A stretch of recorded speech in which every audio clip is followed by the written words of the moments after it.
we have the opportunity to be the change we wish to see in the world. And I still believe that.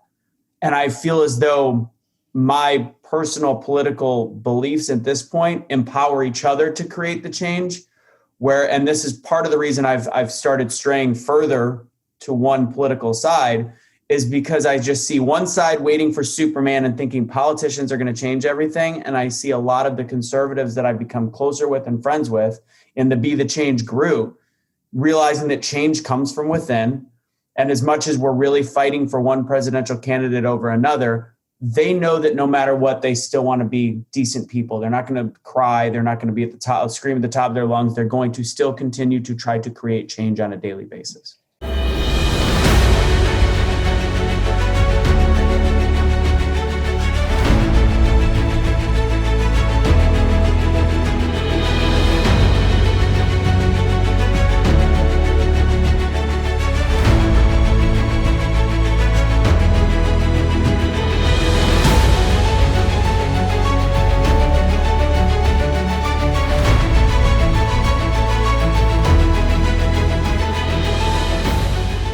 Hey everyone, welcome back to American Snippets. Thank you so much for tuning in today. Today's guest had every excuse to fail in life.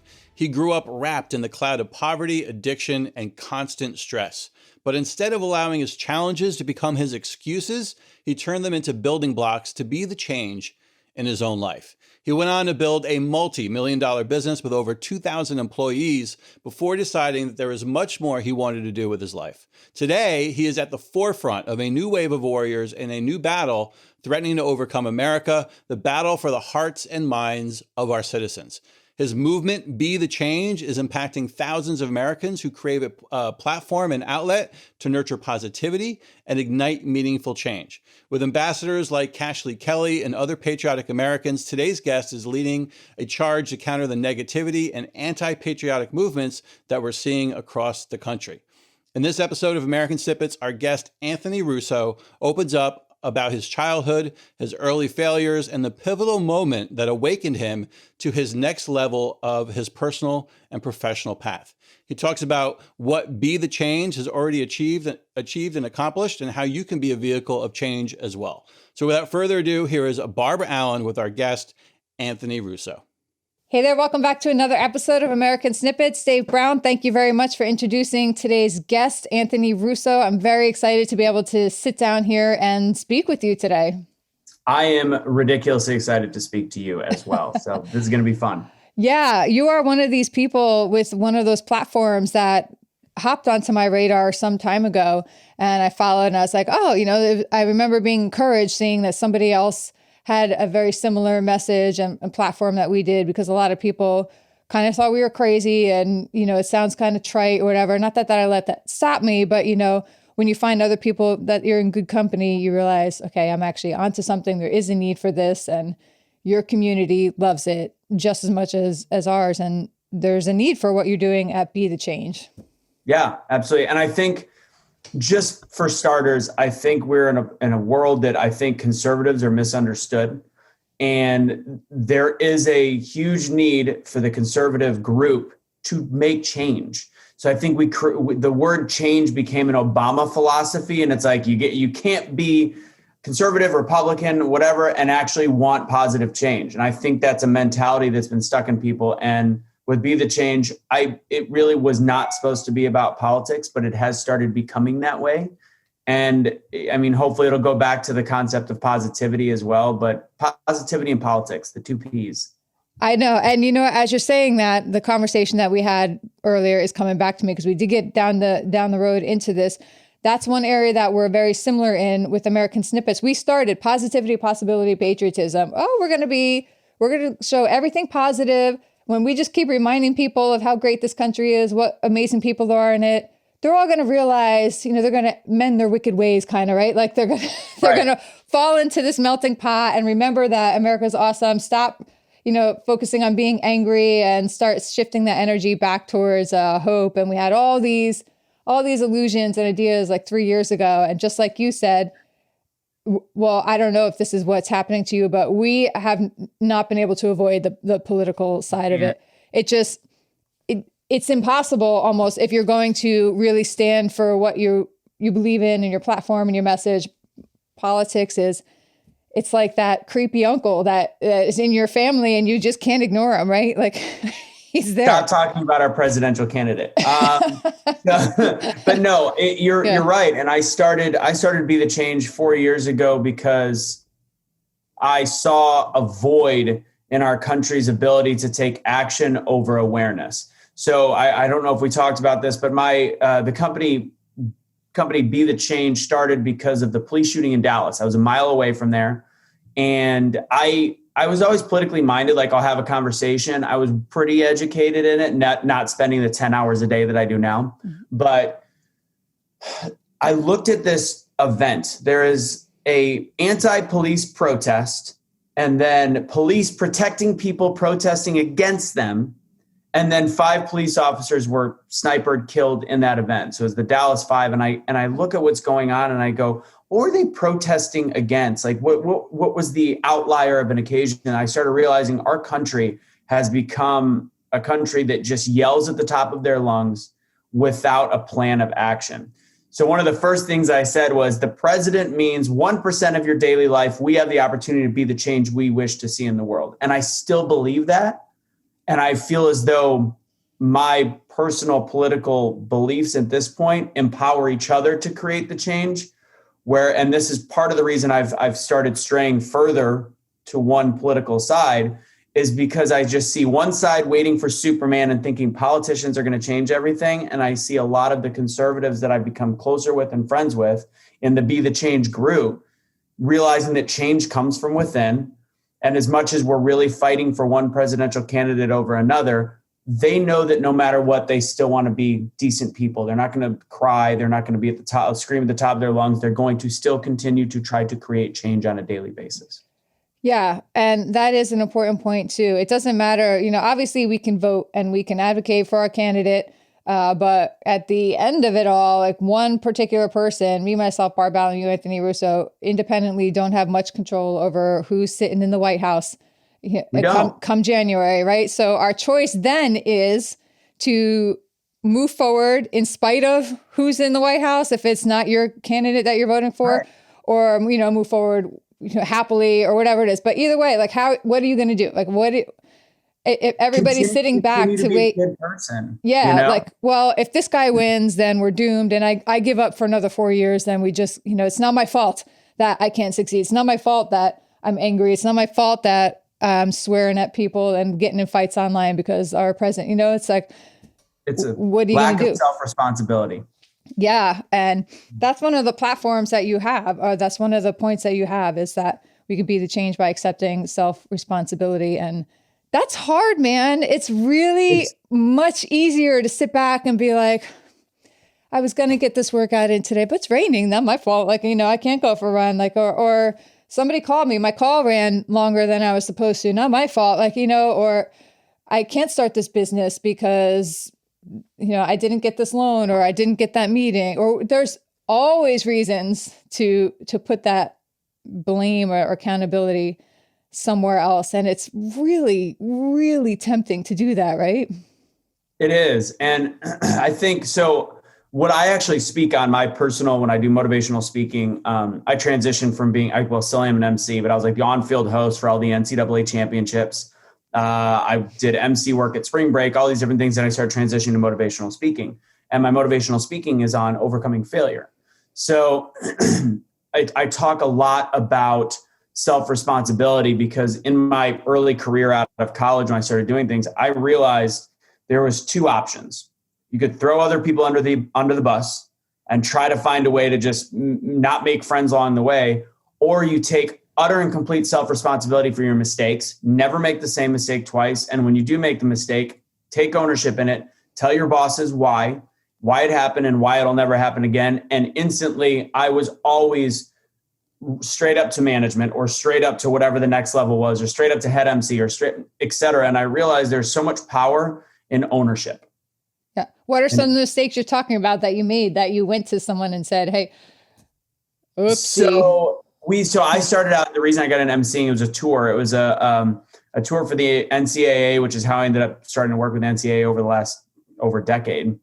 But like, it'd be things like, the truck had an issue and we didn't make it on time or whatever it was to the next location, I'd be like, we left an hour late. And that was, we misjudged. We forgot about the time change. Little things that don't sound like much, but people are deathly afraid to do something wrong and admit they did something wrong.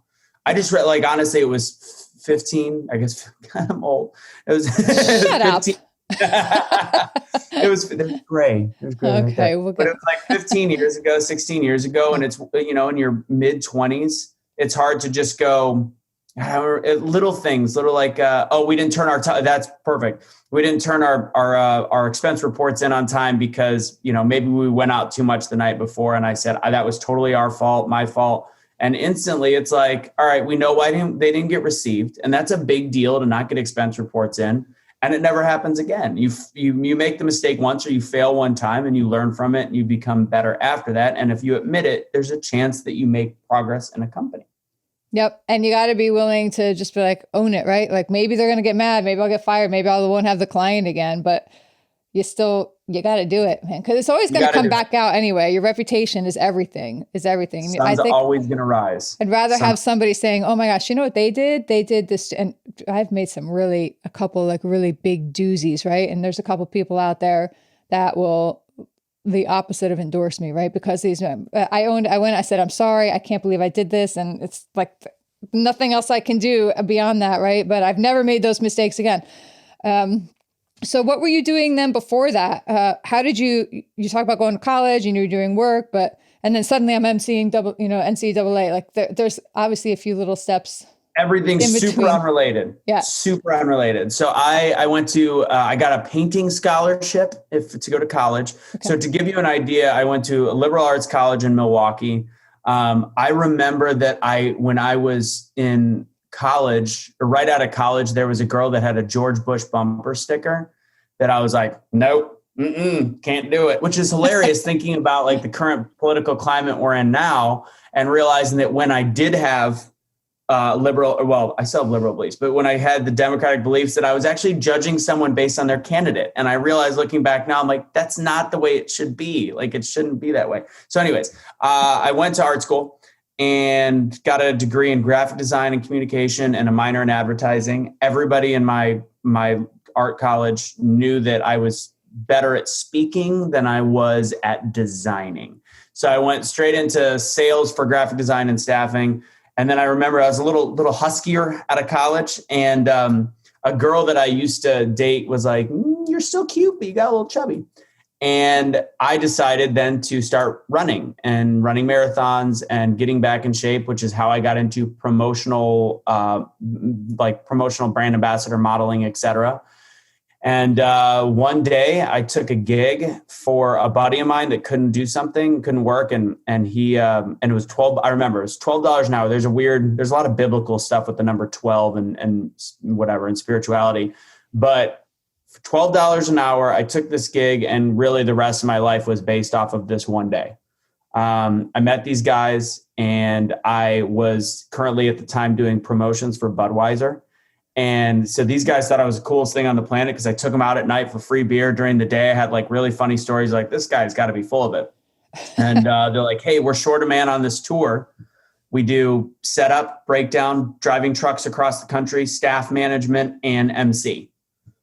And I was like, I got nothing to do because I just left my job because I was trying to do something else. And I was like, all right, let's go for it. So I hopped on the road about 3 weeks later. And the main thing it was called the Spirit of Champions Tour from Coca-Cola. And it was all college events. And that's how the MC stuff worked. Within 1.5, 2 months, I became our lead MC just because I was able to turn it on. I didn't, when I was younger, when I was in high school or even a little bit younger, my mom would hear me in the basement, like, let's get ready to rumble. So I did not realize that although my mom was terrified for the fact I was talking to myself, that it would actually come in handy later in life. So I did that outside the NCAA championships. And then 1 year in like 2009, they're like, hey, it was the lacrosse championships in, I think, Baltimore. And they go, hey, will you come inside and do 2 minutes in front of, 30,000 people just for like one of our brand sponsors. I was like, absolutely. And that was from that point on, I've been hired for College World Series every year and lacrosse, a lot of them, softball, et cetera. Et cetera. Yeah. Spring break though, that's when I finally retired at the age of 36. So 2019 was my final year. I did spring break in South Padre. I was the main stage host. God, yeah. All right, give us a spring break story. Oh God. Well, I'll keep this one cleaner than most. What kept me relevant was I'm really good at talking smack to people and I was a roaster. A roaster, yeah. So those are awesome. How can a 35-year-old, 30 whatever year old white dude with limited rhythm, the inability to like know when drops are in songs, be a good spring break MC in front of 10,000 people when he's introducing Cardi B? People would get there sometimes early on some of our concert days, and I would just talk trash, like pick out people in the audience. People love to get made fun of, especially college students, because it's attention. As long as you're not being mean about it, You're being graceful, and meanwhile talking crap about myself, self-responsibility, making self-deprecating humor. So there'd be nights that we'd go out to the bars, and they would know obviously who our group was, who I was, and they would just do Snapchats and Instagram videos to their friends that didn't make it out, just saying, hey, talk trash to Steve because he's such a yada yada. He didn't make it out. He thought this girl was cute. And I would literally just talk trash. So I was known as the guy that even in my 30s was cool because I could talk smack. That's excellent. Have you ever been to that bar in Tennessee? What is the name of it in Nashville? That you walk in and their job is to insult you from the second you walk in. That place, right? I don't know. It's hilarious though. It's not winners and losers, but no, I've been to the one you're talking about. And I sometimes, if I'm feeling spry, sometimes will play back and forth, and sometimes they like me, sometimes they don't because I'm really good at it. All right, that's it. We're definitely hanging one day because I can go a few rounds myself. There are some things I'm good at. I can ride a bull and I can talk smack. A mechanical bull, that is. But I could probably talk smack to you while I'm riding a mechanical bull, and then we could level it up, keep it interesting. Yeah. All right. So look, we were talking before about, and you again referenced personal accountability and personal responsibility and all this. And we mentioned that there's ample opportunities in all of our lives to blame our current situation on our past situation or whatever it is to have it. And it seems like you had that opportunity as well. You didn't have the easiest time growing up or as a child. Are you open to talking about that and sharing so because you actually pulled some lessons out of some experiences with your dad that you were able to look at them and realize even there that there's a lesson, which is a pretty cool gift to have. Yeah, thanks. Yeah, absolutely. And what's funny about it lately, I've been, because I think of what my mom's, my grandfather's transitioning to the next life, to wherever. I hope he's going to a good place. Right? He's going to heaven, he's never been much to talk about God. I'm changing the subject briefly, but he's actually, my mom's been there with him, and he's while he was still speaking a little bit, he was asking some questions about the universe and God. It's very interesting what a 93-year-old man starts thinking of. But with that, it makes me think of my dad more. Obviously, my dad passed away, I guess, 6 years ago now. And I start thinking of, my childhood even more, even though I talk about it all the time. My personal speaking business is the Overcoming Failure is based directly off my father. So my father was a compulsive gambler. And I grew up in poverty, right at the poverty line. So he was a compulsive gambler that also had multiple sclerosis. So he was disabled for 40 years. So I always am defensive when people ever drop the privilege line. I'm like, no, let's be clear here. Let's talk about what I went through. And I do not regret anything in my childhood or whatever it is, but do not call me privileged. He twice in my life, he gambled away our family's life savings, which were never more than $1,000 or like whatever it was to get through to the next month. And I was a very precocious kid. Like I was probably more tactful and on it than I am now when I was like 6 years old. Like I was I was the head of household, period, between my mom and I. But anyhow, he gambled with a style called negative progression, which is you double your bet every time you lose. And I learned this later in life. The way that negative progression works, so if you were to lose 7 times in a row, but you're still doubling every time, which doesn't sound like much 7 times in a row, but if you bet $10, you're actually betting around 1,000 by the time you get to the 7th hand. In gambling, very dangerous. Not a smart way because of table maximums, and you can actually lose 10, 12, 13 times in a row, and it just becomes impossible. But in life, it's a great philosophy because the cool thing is when you win, no matter what, if you've been doubling down every time, you end up 1 bet ahead. So in life, if you look at it like that, are you willing to keep reaching in your pocket and putting more on the line? And each time, the key behind what I call the double down strategy, the key is making sure you learn every time you lose, every time you fail, and positivity and failure at the same time. And everything from growing up with my dad, and my parents got divorced young. I just see that there's such an opportunity to learn from our life lessons instead of rely upon them as a crutch to why we are the way we are. Yeah. And I've accidentally lived my life before coming up with that double down concept. That's exact same way. I made mistakes in business. I made mistakes.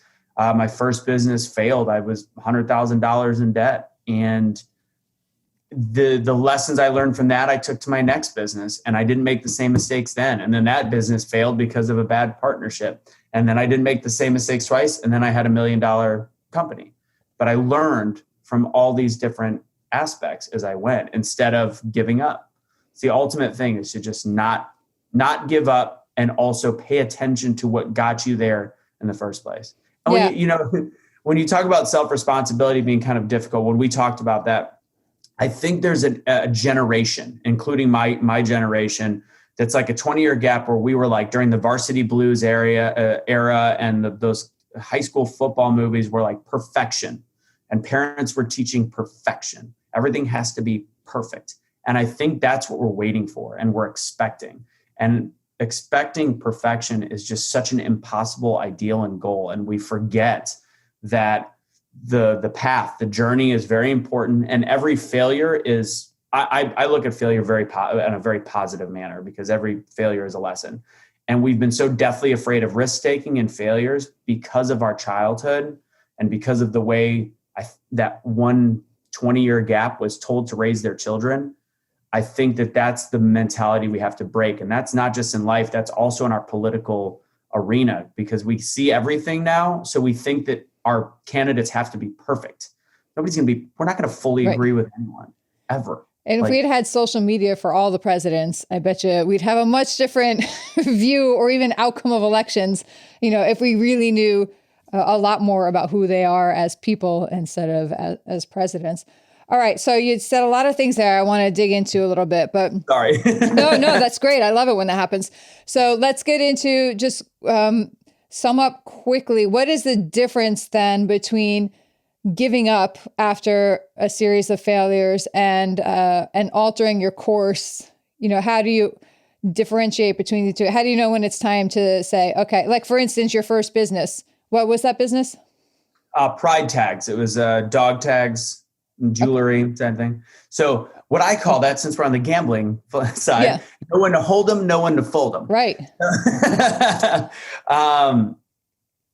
There's an element to it. You have to look. The best way I describe it is when you wake up in the morning, several mornings in a row, realizing, because I don't like when people give up too easy either. Right. But there is a certain level where you just know, where as a human being, that it doesn't fuel you anymore. You're not excited. There is times where you're $100,000 in debt and grinding on something and you are still jacked up about it and you still have faith and you don't need to listen to other people's mentality. But there is a certain point where it becomes painful. Once it becomes painful and you see and that goes for successful businesses too. When it is no longer something that fuels you, if you're an entrepreneur, it's time to move on. That's when you fold them but you do it gracefully. You make a plan. You actually figure out how your exit strategy and what you're going to do next in my case, it was, how am I going to cover $2,500 in loans a month. Like I had to start transitioning out and make an intelligent decision instead of like, this sucks. Out. What was your solution? How did you come up with that? I went back into the industry that I knew would pay, which was the event industry, and was just hustling events a bunch. I realized that for me to pay the bills was actually costing the opportunity for the company to make it. At the same time, it was during the recession. So I fully know that if I had the business a couple of years earlier or a couple of years later, it probably would have worked. Right. Starting a business in 2008 was bad timing. See, yeah, I started it before the recession. I got the loan right as things were on the horizon, which is funny because they gave me a low doc loan, like a low documentation loan with like a cosigner, like nice business plan. Here's $100,000. Thank you. Thank you very much. Yeah, all right. Your second business, what was that? Second business, so that was after that first business went over. I had the guy that was one of my closest friends and the first guy that really got me into event marketing and promotional events. emceeing. He's actually probably the guy I learned how to MC from. He got fired from the company, and in hindsight, he was like, I got let go because of this. He got fired. To be honest, he got fired. And there was certain business practices that I saw coming into play when him and I went into business together. So we both decided, let's start our own experiential marketing agency. This is the world we know. He had connections with the clients from the previous business, and I was a good worker, and I can always make things happen. And him and I were always like a vicious tag team. We're always really good. And that was called Identity Partners. And we had NCAA doing small events, and then we kept pitching Coca-Cola, but we were too small of a company, even though we had connections there. And quickly we realized that this wasn't paying the bills enough. I was being much smarter with my money, and we did not set things up the proper way to do a partnership in a business. We're friends, so we figured it'd be okay. It never ends well.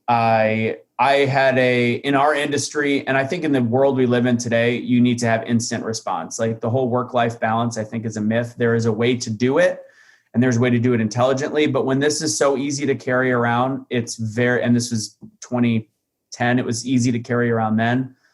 You have to if you let a day go by without response to a client, it's over. Sorry. Yeah. It's over. And we dealt with a couple of things. I got him some extra work emceeing, and we were kind of paying our own bills doing MC work. And then it quickly ended when there'd go 3 or 4 days before getting things done. I'm like, we don't have that time, and we're at a net 45 and we've got a net 30 to pay things. So I had one of my clients reach out. This is a much longer story, but they said, this company failed. This was horrible. Can you do staffing? And I was like, Business partner was like, we're not a staffing agency. Yeah. I'm like, we are a whatever will pay us agency at this point. And we ended up having the Super Bowl in 2011 in Dallas, which was a $100,000 plus 10-day event. And it was the worst week of my whole entire life, but we made it happen. What did you do for that? We staffed 100. We went from staffing 6 people at the World Series to them going, how about Super Bowl, which is a whole different world because you have to get credentialed 2 months in advance. It is the hardest event to staff for promotional models and brand ambassadors in the country, bar none, no questions asked. And it was literally the first thing that we did. And there was an ice storm in Dallas. Amazing. Year. So it was like Forrest Gump. After that, shrimping was easy. Like and him and I ended up dissolving our partnership legally.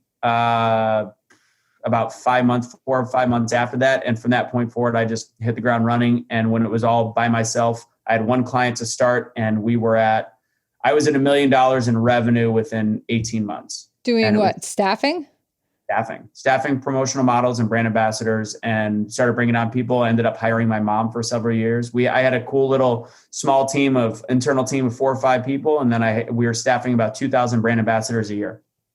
Well, and a brand ambassador, you mean someone who has a product that they're representing at an event? So yeah, so like if you go to an event and you've got somebody like showing you like the AT&T features on a phone, yeah, stuff like that. Yeah.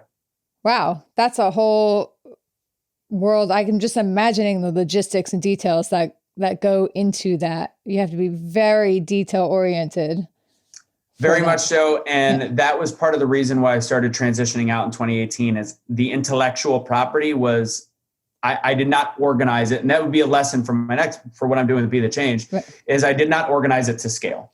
I organized it it could always be that right around $1 to $1.5 million agency. And it would just be set right there. And there was the systems and processes did not allow room for growth. And it was time.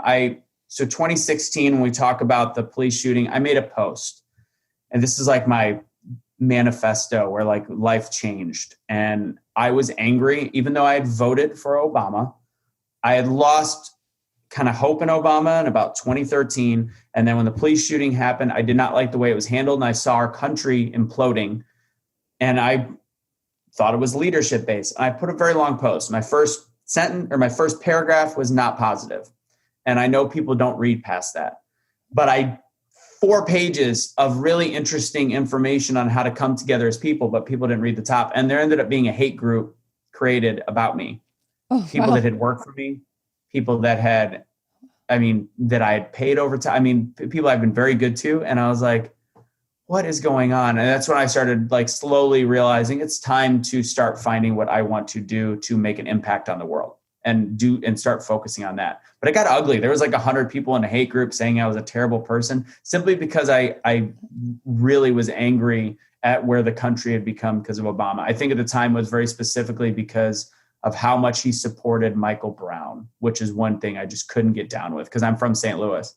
And I'm like, I can't see how you're the whole concept of martyring a criminal. And that was the beginning of the end. I had people trying to reach out to my clients and like tell them that, the company that you've hired is a bigot and whatever. I'm like, oh my goodness, make it stop. Make it stop. Wow. Well, I guess if you don't have people angry at you, then you're probably not really standing firm for what you believe in. We're experiencing that on some level. I get some messages. I shared one the other day. Someone called me. I don't know if I should even say that word here on the podcast. A broke back, the other word for a cat. You're broke back this, keep on losing, right? And I'm like, oh, that's it. I don't even know what that means. But and it just comes in, right? Because you just dare to stand up. And I think you have to be willing to withstand some of that. And I think you have to go through some of that at one point in your life so that you don't get taken down by it now, right? And there's a way to go about it. And you continue to go out there and your videos continue to state your beliefs and what you're standing up for and stand up against it, but you still maintain a level of respect and you still call out. Well, it's like a double-edged sword though. Like there's realistically what you're standing up for and pointing out is only going to appeal to one base. You can continue to invite the other side in. Yeah. They're not going to come.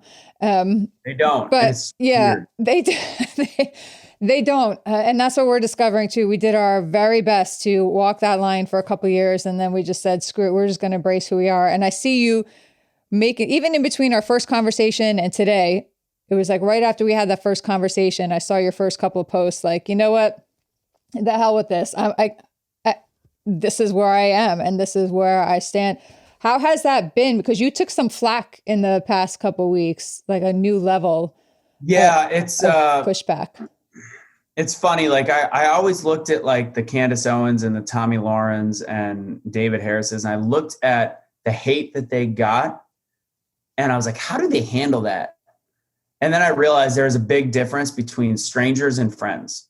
So I can deal with strangers. I kind of enjoy that. And there's a couple of people that have been out of my life for a long time that are liberal that I've become friends with again because they were interested in having a real conversation.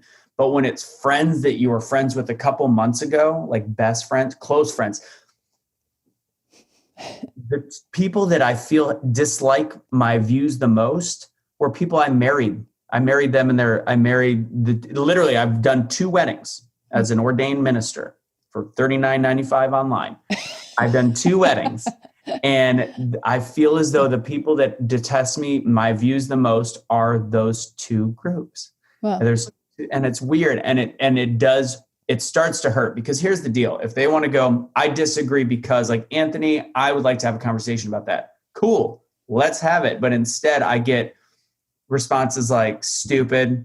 When did you become such an asshole? When did you be like all these things? And if it was strangers that say way worse, I don't care. It's the friends. It's like, how did we lose this civility? And honestly, like, I disagree with which way you're voting, Steve, Timmy, Tommy, whatever, but I don't like, there's no dislike there at all. I would love to just go, why are you voting this way? Why? Let's talk. Yeah. But literally all I get back not get back, they started. They'll see my post that just, says a fact or has an article with the description, which I always like to do. I don't just like to share articles. I'll give my snippet because I know people aren't going to read the whole damn article. Mm-hmm. And I'll just get these just ignorance at me. So yeah, it's gotten a little worse. And I will be honest, when we started growing Truth. So to give kind of a backstory to the viewers, Truth Will Set You Free is the program that's grown our network, our platform. And I remember in the beginning of COVID, our BetheChange had just kind of been stagnant for a couple of years, and I didn't know where I was going with it. Truth Will Set You Free. I'm like, I want to go out and I just want to have a conversation about misconceptions and truth and COVID. I want to go do this. I did it by myself. This was in late March because I had seen so much vitriol online. I'm like, I want to do this. So I got on and it was great. I had a little exchange. I went on for 2.5, 3 hours, and I was like, here it is. The next one, I had a couple guests on and it was okay.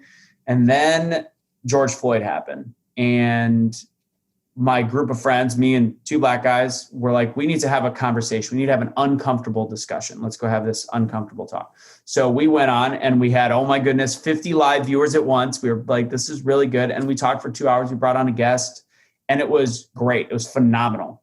And I judge my work pretty hard. And I was like, that was really, really good. And I reached out to Kash Lee Kelly. I saw his video when he only had about 3 or 4 million views. And him and I became very, very fast friends after the reason he actually responded is because I have the same last name as a guy he spent juvie with. And he thought it was him. So we started talking. And then the next show, we had like 1,000 live viewers at once. And it was insane. And from that point, I've wanted it to maintain as liberal and conservative and have a discussion, find a way to come together, learn how to meet emotion with empathy and then facts and all these different things. And our audience has just maintained a conservative basis because I firmly believe that the conservative audience is more willing to listen to all points. Even if they disagree, they're willing to listen to all points. Whereas we've had people, even white liberals, that will go, you don't have a black enough audience. I'm like, we have 4 black hosts and me. I'm the only white guy. Your audience is not diverse enough. Okay. And then, and our hosts are not all conservative either. It's like, I don't know how to help you. One person said, you don't have any specialists on systematic race or systemic racism. You don't have any scholars. So I can't buy into this. I'm like, sweet Lord, we've lost our mind. So, but we have, like you, I've had to embrace my conservatism, you got it. Yeah. And realize that I still maintain having that open mind. This week we're actually, and I'm going to talk to you when we're done, we're having a all female discussion of how can you vote for one way? How can you vote for another way? So I don't know what you're doing tomorrow night, but we'll talk about it. Anyways, but awesome. I always want to have the open-minded thought, the open-minded shows where we have both aspects. Kash comes a little hard with the pro-Trump. And although our beliefs are very similar, I like to have a conversation in a different way. And that's kind of how we've grown. And we've grown from 500 followers that didn't care to 15,000 since George Floyd, essentially.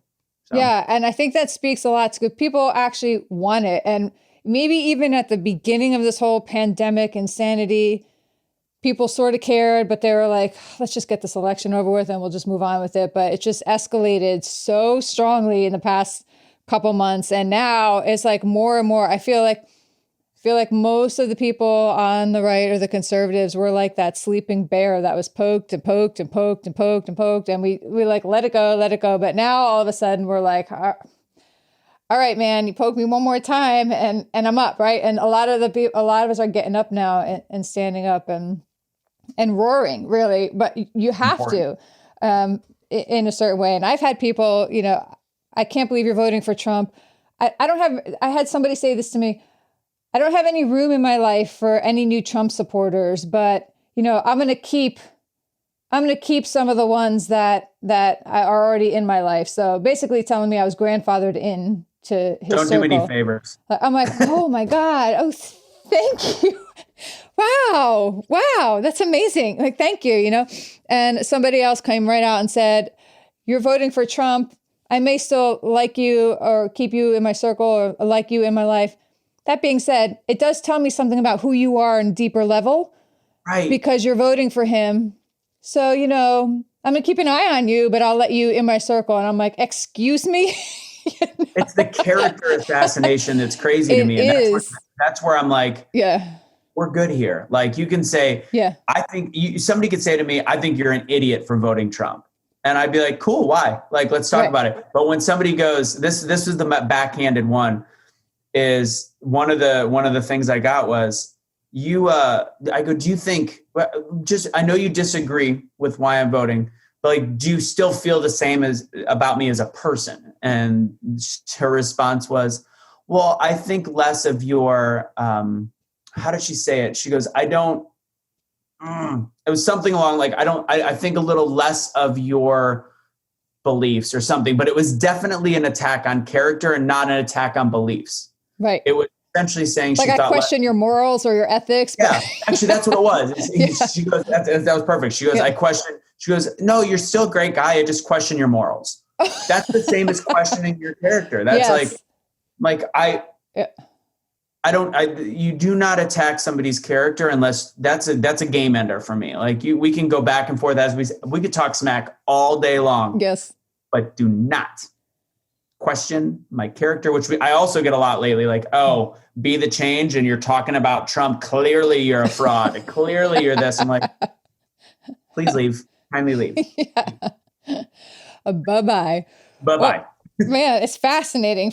Well, I, for one, am really glad that you are out there and doing what you're doing. I'm glad to see your community growing. I'm glad now to be a part of it here, more actively. So I think there's more of a need for platforms like yours and ours, and even platforms, from the conservatives. If there was a Be the Change on the liberal side, I'd check it out, right? I just haven't found one, but I would check it out and try to be a part of it. But carry on, man. Keep doing what you're doing.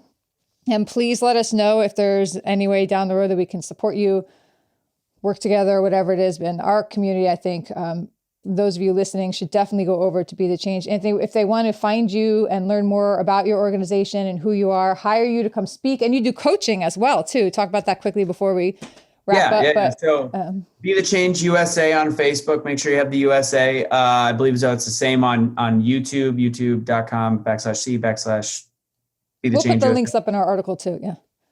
Yeah. And then personally, I do performance coaching for overcoming failure. So I'm not like the typical like ROI type thing where, all right, we're going to get your sales up from 20%. It's more of a mindset coach to realize the power and the positivity in failure. And well, nothing better for 2020.